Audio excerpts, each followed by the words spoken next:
আমার এলাকার এক বড় ভাই প্রায় 10 বছর যাবত গার্মেন্টসে চাকরি করে। বেতন ভালো, স্বাস্থ্য ভালো, সুযোগ সুবিধাও ভালো, সবকিছু ভালো যাইতেছে।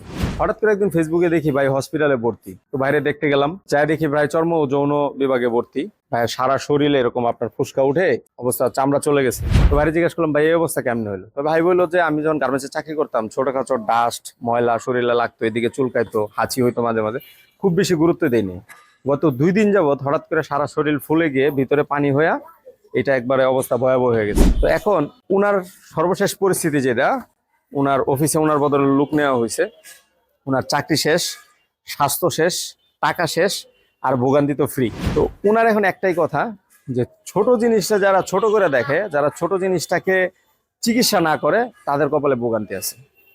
আপনারা যারা ছোট ছোট অ্যালার্জিতে ভুগতেছেন, হাঁচি হচ্ছে, চুলকানি হচ্ছে, ফুসকুড়ি হচ্ছে, হালকা লাল হয়ে যাচ্ছে, চোখ লাল হয়ে যাচ্ছে, আপনি ভাবতেছেন এটা কিছুই না, কিন্তু এটা আপনার শরীর আপনাকে সংকেত দিচ্ছে। আজকে হয়তো আপনি ভালো আছেন, কালকে আপনি সিরিয়াস অসুস্থ হয়ে যেতেও পারেন। আমরা চাই না আপনি সিরিয়াস অসুস্থ হন, আপনি আজকেই চিকিৎসা গ্রহণ করেন। আপনাদের জন্য আমাদের এই অ্যালার্জি কিউর প্রোডাক্টটি, ছোট অ্যালার্জির বড় সমাধান। ভালো থাকবেন ভাই।